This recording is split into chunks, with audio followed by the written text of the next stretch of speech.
te lo vuelvo a decir. Así que cuento contigo. Bueno, aquí estamos. Agenda Común tiene como objetivo seguir encontrando elementos de coincidencia entre los venezolanos, indiferentemente de su postura política, ideológica, espiritual, espirituosa incluso. Aquí nos encontramos el día de hoy con nuestros invitados para experimentar un poco el tema de la agenda común que puede tener Venezuela en el tema de derechos humanos. Vanessa. Gracias, Nimer, como siempre, un gusto, un honor para mí y darles la bienvenida a nuestros entrevistados, a nuestros invitados. Enrique Ochoa Antich, defensor de derechos humanos, un luchador de muchos años. Gracias por acompañarnos. Ese título es muy grande para mí. Y Antonio, es su opinión, no es la opinión de otra gente. Y Antonio González, activista, defensor de derechos humanos, también con años de trayectoria e integrante del colectivo Surgente. Bienvenido, Antonio. Gracias. Bienvenido, Enrique. Gracias por acompañarnos. Y veamos en primer lugar el desempeño en materia de derechos humanos del gobierno venezolano en la actualidad. Empezamos con Enrique. Pues muy malo, como han sido probablemente los desempeños de los gobiernos de Venezuela desde que Venezuela existe. ¿Siempre han sido malos? Yo creo que casi siempre han sido malos. No sé, posiblemente con Isaías Medina Angarita, de pronto hay una pequeña excepción, puede haber sido. Siempre se dice que él fue un gobierno sin presos políticos. Pero incluso yo he llegado a la conclusión de que la democracia, por ejemplo, punto fijista, violó más los derechos humanos que la dictadura. Porque la dictadura violaba los derechos humanos a los políticos, a sus opositores. Pero en la democracia, quizás lo que nosotros contribuimos a partir del 27 de febrero y en los años 90, que pusimos el tema de los derechos humanos en la mesa, justamente a demostrar que a los comunes se les violaba los derechos humanos de manera cotidiana. ¿Y ahora? En la actualidad hay una violación igual que antes, masiva y sistemática, seguramente ahora más dirigida. Quizás tiene, por eso se habla de crímenes de lesa humanidad, porque pareciera tener un destinatario colectivo que es el mundo opositor. Entonces hay una violación masiva y sistemática, a los derechos humanos, lógicamente. Antonio.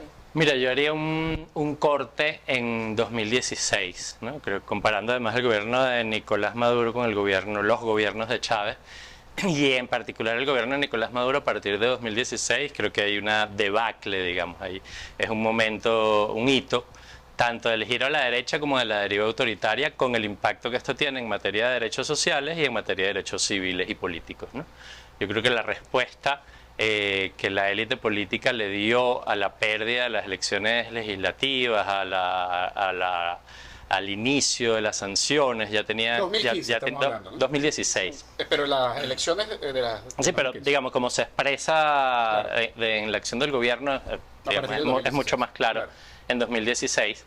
La respuesta que le dio fue esa. O sea, cerramos el espacio democrático en términos institucionales, en términos de la democracia formal, liberal, representativa, pero también en términos de la democracia participativa, porque hubo momentos de cierre de las elecciones de consejos comunales, de bloqueo de las distintas formas de participación, e implicó, ese cerramiento de los espacios democráticos implicó violación de un conjunto de garantías de derechos civiles y políticos, pero también en la medida en que la crisis se profundizaba, que las medidas coercitivas internacionales se profundizaban, hubo y hay todavía una violación masiva de derechos sociales, ¿no? O sea, más allá de los actores políticos, es el pueblo venezolano el que está sufriendo la violación de su derecho a la alimentación, su derecho a la salud, su derecho a la educación, sus derechos laborales. El salario mínimo en este momento en Venezuela es prácticamente una caricatura. Del diablo. Alguien que apoya a Maduro diría que fueron las sanciones las culpables de que esas condiciones sociales llegaran a niveles de depauperación. ¿Tiene algo que ver? O sea, yo también creo que fueron las sanciones, solo que no fueron solo las sanciones. Digamos, podríamos pasar horas y los expertos podrían pasar semanas debatiendo qué porcentaje de responsabilidad tienen las sanciones, qué porcentaje de responsabilidad tiene la corrupción, qué porcentaje de responsabilidad tiene la política pública y las decisiones del Ejecutivo. Pero más allá del porcentaje, está claro que esas tres cosas juegan, ¿sí? O sea, no podemos tener diferencias, pero muy poca gente puede decir que las sanciones no tienen responsabilidad en la crisis económica. Habrá gente que diga, no es la causa, fue parte, fue un agravante. No importa, pero si tú pones esas tres cosas sobre la mesa, corrupción, medidas coercitivas internacionales y las decisiones económicas, las decisiones en materia de política económica juntas explican más temas estructurales de la economía rentista dependiente venezolana con la caída del precio del petróleo. Yo tengo un matiz porque resulta que claro, es cierto que la cosa se agrava. Por supuesto siempre se agrava en la medida en que pasa el tiempo, las cosas se van acumulando. Pero yo no creo que es que se inicia el problema en el 16. Yo creo que hay una gestación en el proceso propiamente chavista. Hubo una ilusión, lógicamente, desde el punto de vista de los derechos sociales, hubo una repartidera de plata sin ningún tipo de concierto. Lógicamente, esa repartición de plata de capital petrolero directo a la gente permitió una elevación de las condiciones de vida del ciudadano, sin lugar a dudas. Y allí se gestó la crisis económica que finalmente pagamos después. El estatismo, la quiebra de las empresas, el déficit fiscal, la triplicación de la deuda de 30.000 millones. Pero Enrique, Antonio no ve una continuidad, porque siente que hay una ruptura en el 2016. ¿Tú ves una continuidad entre el proceso de Chávez y Maduro? No solamente una continuidad, yo veo que todo se gestó con Chávez. El concepto de partido-estado, el concepto de utilización del Estado con fines de perpetuar una hegemonía política, eso se concibió con Chávez. Sin lugar a dudas, apoyadísimo por la oposición extremista.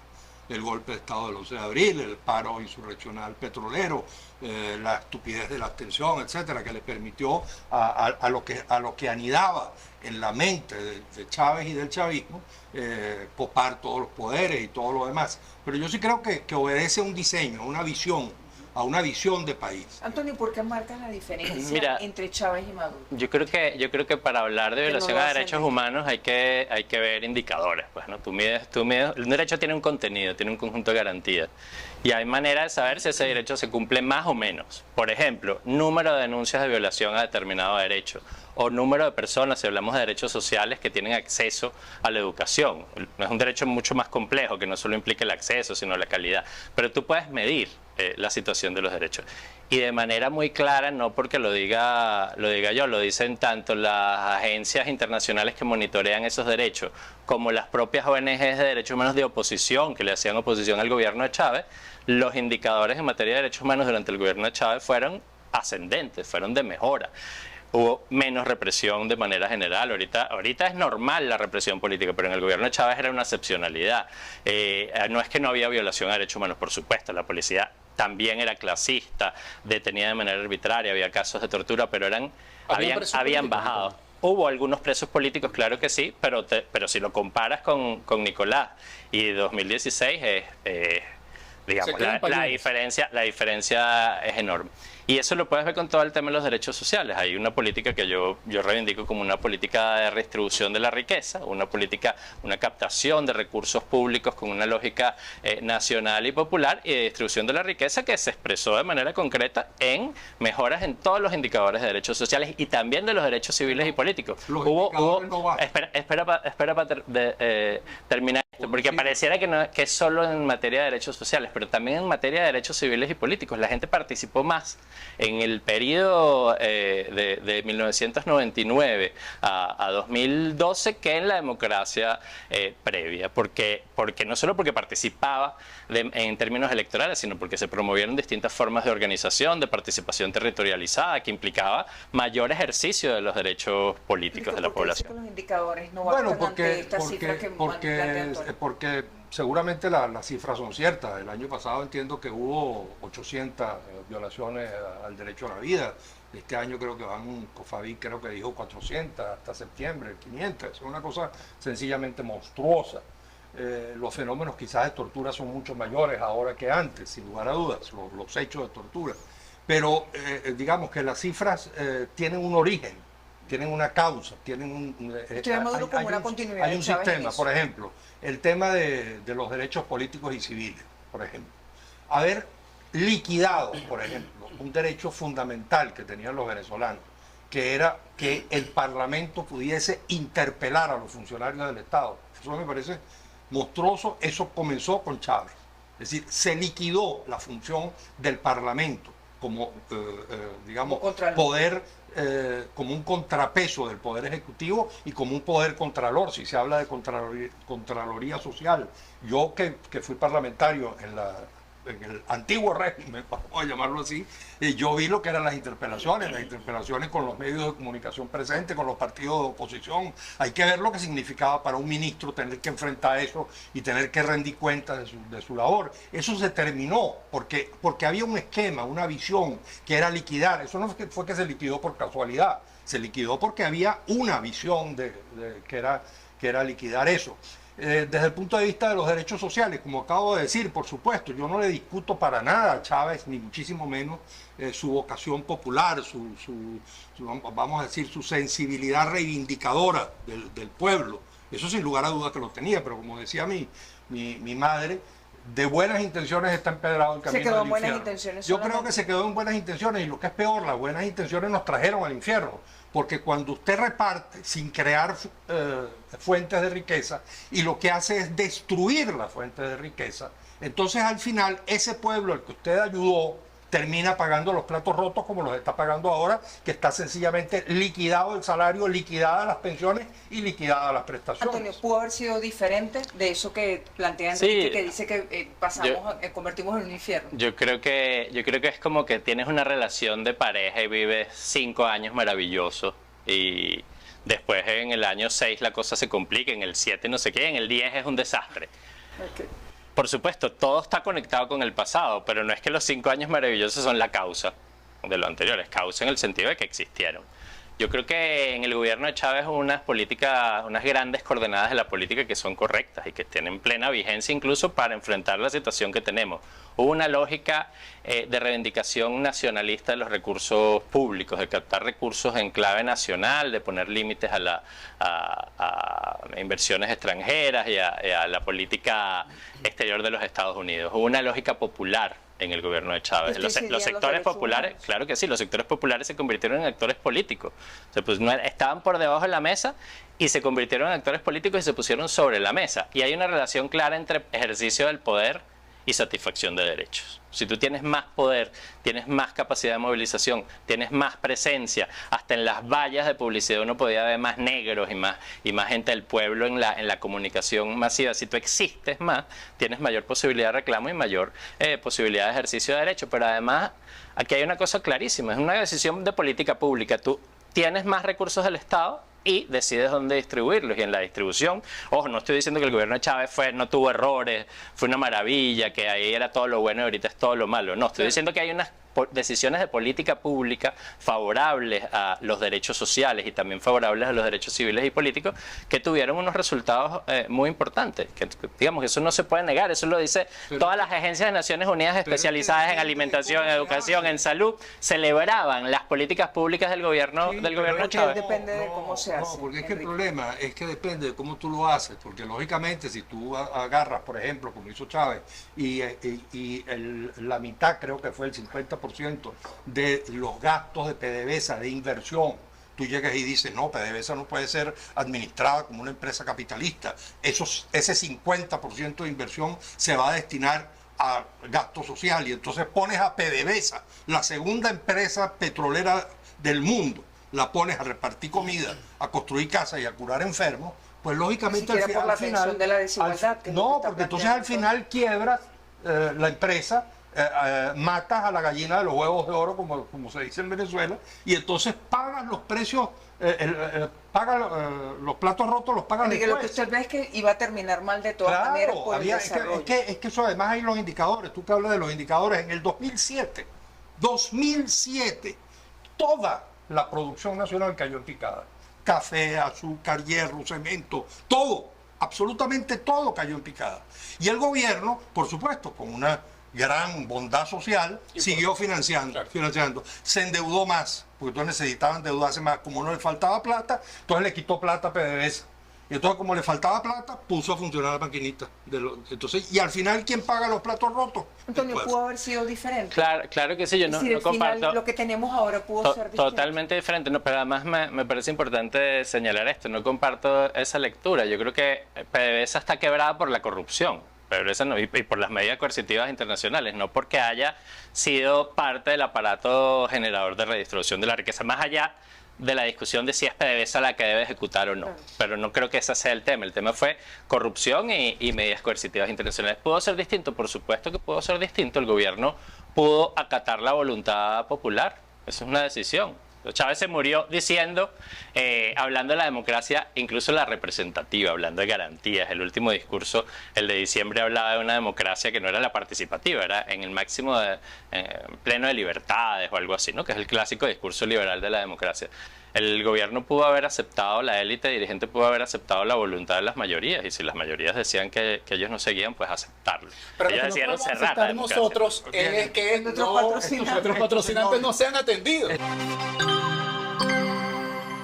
Te damos la bienvenida a un nuevo anunciante funeraria. Evítalo.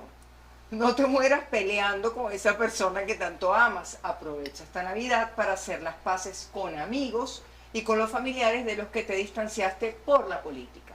Ofrecemos precios especiales para quienes presenten su tarjeta de crédito llamada La Reconciliación Funeraria. Evítalo y descansa en paz. Y bueno, nuestro patrocinante es el Piterno, el del primer día. De los zapatos. El de los zapatos. Zapatería del Otro. Los invitamos a que se calce los zapatos del otro o la otra. Y si usted va a poder sentir una nueva forma de caminar. Tenemos distintos modelos entre los que destacan la colección Coincidencia y Tolerancia. Conozca lo que se siente caminar con los zapatos del otro y descubra una nueva forma de caminar. Esos son nuestros patrocinantes. Oye, qué bueno. Muy bueno, patrocinante. La funeraria y la zapata. Fíjate, Vanessa, me quedé con algo que dijo Antonio que me pareció un ejemplo interesante, ¿no? El tema de la pareja. De esos 10 años... Un magnífico ejemplo. De esos 10 años, 5 fueron maravillosos y los otros 5... Pero resulta ser que en los primeros 5 años, ese esposo y la esposa tenían unos muy buenos trabajos. Estaban en unos cargos extraordinarios y le pasó mucho dinero y no pensaron nunca que iban a estar enfermos o que les iba a ir mal. Y después de que los dos perdieron su trabajo, al 5.º año, empieza la crisis de relación porque dependía de la relación que tenían con el ingreso del trabajo. No trae un poquito más a colación el tema que... Claro que hay temas estructurales, digamos. La economía venezolana es una economía rentista que depende de los precios del petróleo en el mercado internacional. Y los ciclos políticos venezolanos de crisis, de legitimidad, de mayor virtuosismo, de mayor decadencia, están también asociados a los ciclos de los precios del petróleo. Eso, digamos, ha sido así no solo con el chavismo, sino antes del chavismo. Y el no haberse cambiado eso implica Pero que no Maduro solamente es la continuidad de Chávez. Claro, Maduro es continuidad de Chávez en muchas cosas, por supuesto, en materia, la matriz productiva de este país. Incluso en derechos humanos. En derechos humanos yo creo que hay una ruptura clarísima. Y ni siquiera hay una ruptura clarísima desde 2013, yo la marco en 2016. Por supuesto hay cosas que son comunes, ¿no? O sea, hay muchos militares en política que están ahí porque formaron parte de la alianza de Chávez, pero ha habido más militarización con Maduro que con Chávez.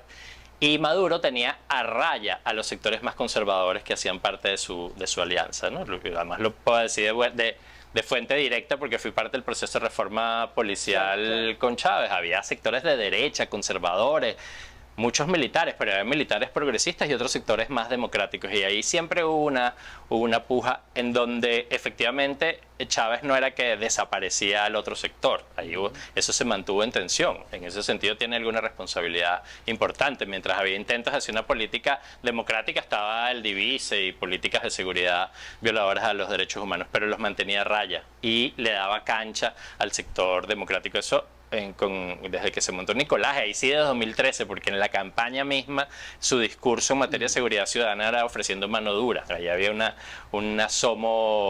anticipación de la ruptura, pero se concretó de manera más dura.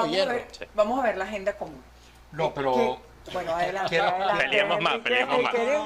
Peleemos más y después vamos a Los anunciantes no funcionan. Me gusta el ejemplo de la pareja. Resulta que no es que tú sabes que tú te casaste, era un matrimonio feliz y de pronto empezaste a estar mal, ¿no? Es decir, si empiezas a estar mal, posiblemente había algún problema en el inicio. Vamos a poner por caso, si una mujer se casa con un hombre maltratador, es posible que el hombre tú sabes, los primeros Se años. haya aguantado los primeros 5 años. Claro, y después empieza. O al revés, ¿no? De pronto las mujeres las maltrataban. También Y el hombre, eso casi no ocurre. Está bien, estoy de acuerdo. Pero equilibrio de género también vamos a suponer. Entonces, lógicamente, si hay un error de diseño, es muy complicado. Lógicamente que las cosas empeoran, pero lo que me refiero es que hay un diseño, hay un inicio. Y más bien quizás el inicio no comenzó siendo lo que vemos hoy, porque sencillamente el inicio no podía. Es decir, estaba rodeado de una sociedad civil más tupida, de unas instituciones mal que bien todavía con ciertos rasgos de autonomía. La Constitución acababa de aprobarse. Pero, por ejemplo, ¿dónde comenzaron las órdenes desde el Poder Ejecutivo al Poder Judicial? Méteme presa a esta juez. ¿Cuándo empezaron? Desde Morales Bello, recuerdo yo que empezaron. Con Morales Bello. Pero en esta última etapa. En esta última etapa, con Chávez. Cuando a los dos adversarios que le propinaron su única y primera derrota electoral del 2007, esa que él democráticamente llamó, con el perdón de los amigos, porque así lo dijo Chávez, en cámara y en cadena nacional, una victoria de mierda. Ese demócrata, ¿no?, que calificó su primera derrota electoral de esa manera. A los dos adversarios, el candidato presidencial Manuel Rosales y el jefe militar Baduel, su compañero, por cierto, de conjuras, bueno, a los dos inmediatamente los persiguió.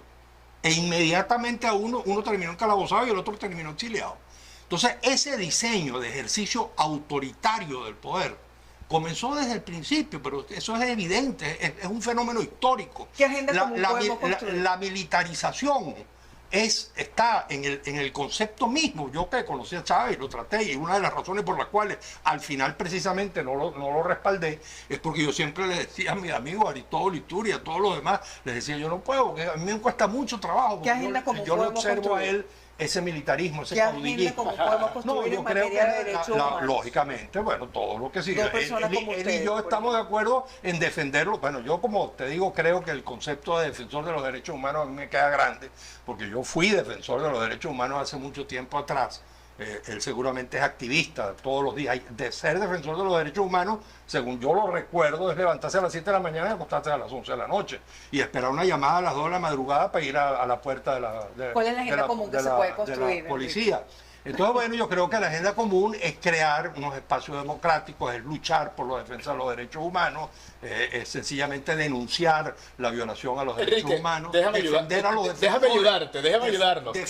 Hasta ahora percibo que sí hay un elemento en común, que es que en esta última etapa ha habido una grave profundización de la violación de derechos humanos, no solamente en el aspecto político, sino además también en el área social. Ahora, dado ese diagnóstico, ¿qué se puede hacer para atender, para mitigar o para superar este grave problema, Antonio? No, yo creo que hay una agenda común gigante, no solo con Enrique, sino con distintos sectores democráticos de la sociedad, ¿no? Yo creo que un elemento común es la crítica al neoliberalismo, como en los 80 y los 90. No, bueno, a lo mejor no con Enrique. No, es una agenda común con otro invitado. Cambiamos el compañero invitado y puede haber una agenda común en la crítica al neoliberalismo, que es digamos lo que está aplicando el gobierno como política económica, una política sin freno al capital, en donde los intereses del capital privan por sobre los derechos de la población, y eso tiene un impacto clarísimo en materia de derechos sociales, en particular derechos laborales. Que tengamos el salario mínimo más bajo de América Latina y uno de los salarios mínimos más bajos del planeta Tierra no es solo porque existen medidas coercitivas internacionales y no hay plata, es una decisión en donde el capital logra acumular ganancias y el trabajo tiene una remuneración de explotación franca. Entonces, yo creo que a lo mejor no con Enrique, repito, que aquí está refunfuñada, haciendo mueca, sino con otros sectores democráticos de la sociedad se puede hacer un gran pacto antineoliberal como el que ocurrió en los 80 y los 90, con distintos sectores, algunos más de izquierda, otros menos de izquierda, otros de centro. Pero además del pacto antineoliberal, que es un pacto por los derechos sociales, hay otra dimensión que tiene que ver con la reconstitucionalización del conflicto y la reivindicación de la democracia, los elementos formales de la democracia liberal representativa. Los que somos de izquierda creemos que la democracia debe ser mucho más que la liberal representativa, pero debe incluirla. Es decir, no es que somos anti eso, es que creemos que la democracia debe expandirse y desbordarse más allá del régimen político, pero necesitamos esas garantías que en este momento están perdidas. Y el conflicto político en general funciona en una lógica de excepcionalidad y no de constitucionalidad, porque el Estado lo vulnera y porque la oposición lo vulneró. Es decir, las medidas coercitivas internacionales son excepcionalidad, el de que Guaidó fuera presidente declarado y avalado por una parte importante de la comunidad internacional es excepcionalidad, la lógica insurreccional es excepcionalidad, y todo lo que ha hecho el gobierno, que ha desconocido la voluntad popular y ha hecho trampas a la voluntad popular, o la ley antibloqueo, son mecanismos clarísimos de excepcionalidad. Hay que hacer un gran pacto para recuperar la constitucionalidad del conflicto, la democracia, y, agrego yo, un pacto también antineoliberal que permita recuperar los derechos sociales de la población. Es que fíjate, yo por supuesto el final lo comparto mucho, justamente porque creo en la cercanía del liberalismo y del sueño socialista. Yo me defino como liberal socialista. Y entonces creo que justamente entre una cosa y la otra no debe haber ruptura, sino continuidad. Entonces, claro, yo sí creo que para lograr llegar a una democracia participativa no puedes destruir la democracia representativa. Cuando se destruyó aquí la autonomía de los poderes, se coparon todos los poderes desde el Ejecutivo y desde el partido. Se cooptó el poder popular por el partido y se fusionó el Estado con el partido. Desde Chávez en adelante, pues sencillamente el sueño de la democracia participativa cada vez quedaba más lejos. Porque si no se preserva y no se resguarda la democracia liberal, que garantiza que el Estado sea menos poderoso porque divide los poderes, porque da los derechos de la interpelación parlamentaria, del parlamentarismo, etcétera, de los partidos, pues entonces sencillamente no se puede llegar. Y en materia económica y social, claro, yo por supuesto no soy neoliberal, ni muchísimo menos, rechazo el neoliberalismo como un dogma, pero sí creo que lo que necesita la sociedad venezolana es la liberalización de su economía.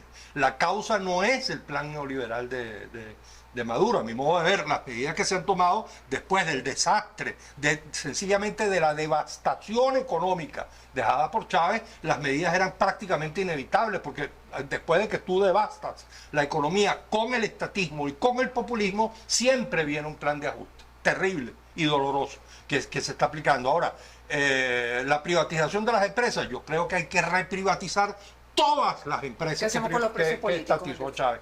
Y lógicamente, como hoy por cierto hoy publiqué un tuit del Partido retuiteé, ya no se dice ni siquiera ahora reposteé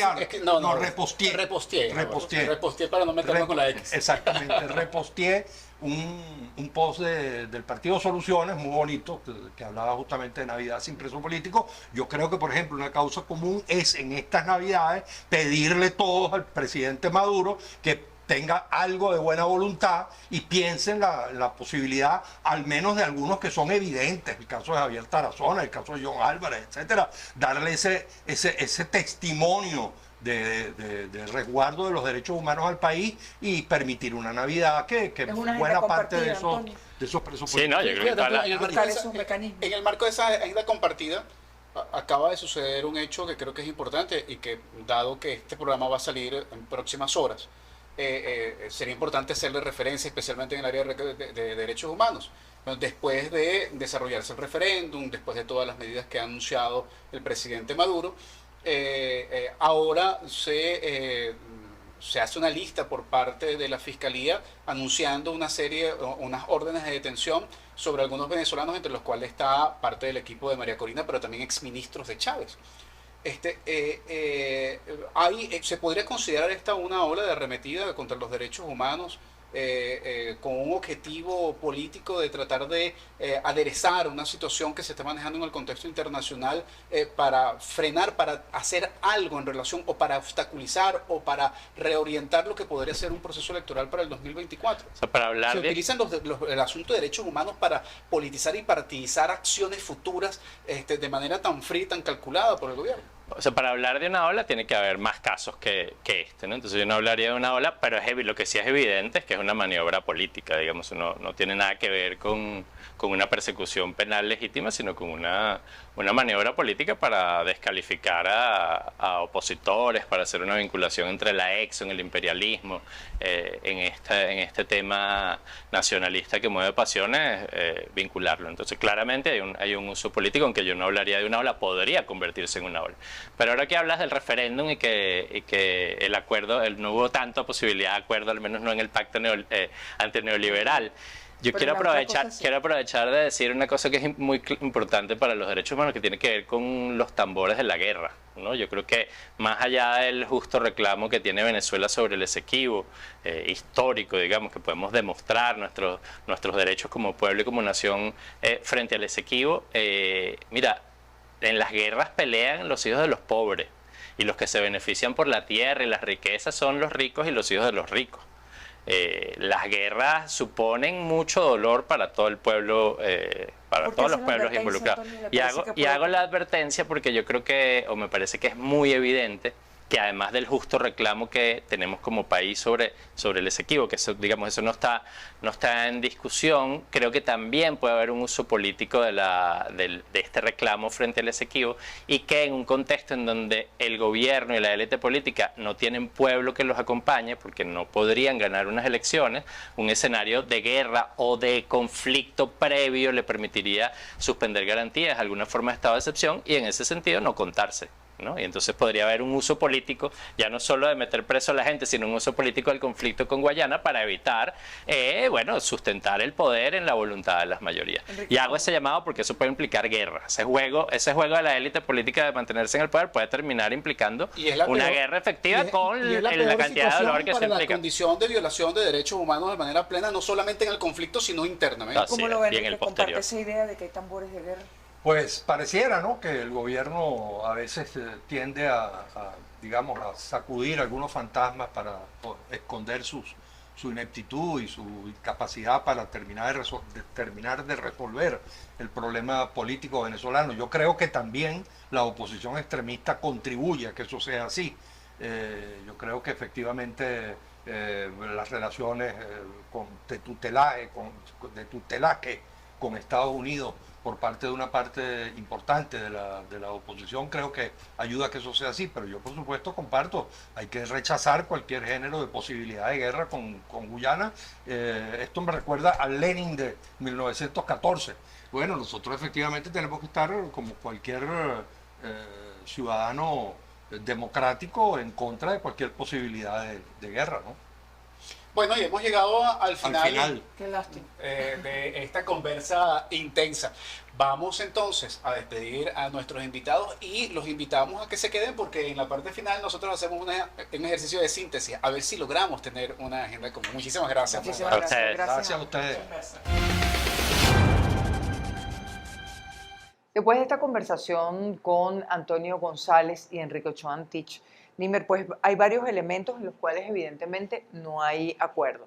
Para Enrique, por ejemplo, hay una continuidad entre el presidente Hugo Chávez y el jefe del Estado, Nicolás Maduro. En cambio, para Antonio González no. Antonio González marca una distancia muy clara entre la gestión del presidente Hugo Chávez y la gestión del mandatario Nicolás Maduro, particularmente a partir del año 2016. Enrique llama la atención como elemento en contra de la gestión de presidente Chávez, el quitarle el peso a la Asamblea Nacional como contrapeso importante allí. No discute la sensibilidad social del presidente Chávez también. Hablaron también de las órdenes al Poder Judicial, por el caso además muy lamentable de la jueza María Lourdes Afiuni, y a esto Antonio González respondió: las órdenes al Poder Judicial comenzaron con Acción Democrática y David Morales Bello. Es decir, ahí obviamente hay unas diferencias de criterios, sin embargo hay elementos en común. Sí, no, sin duda. El primer elemento en común es poner en primer plano todo el tema de los derechos humanos, reconocer además la agudización del problema de los derechos humanos, tanto políticos como sociales, en esta última etapa, especialmente quizás del 2016 para acá. Hay coincidencia plena entre los dos invitados. Sí.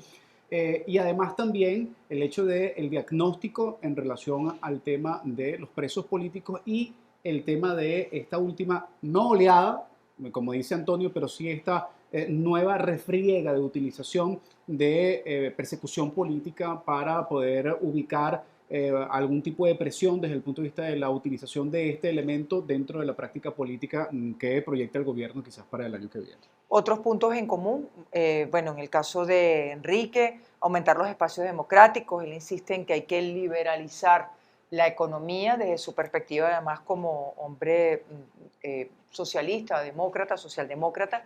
Antonio propone un pacto contra el neoliberalismo y volver a la Constitución. Ese es un punto en común. Además, si podemos plantearlo así, Nimber, de esta primera etapa de agenda común, hay un punto en común que es el llamado de todas las personas con quienes hemos conversado a regresar a la Constitución.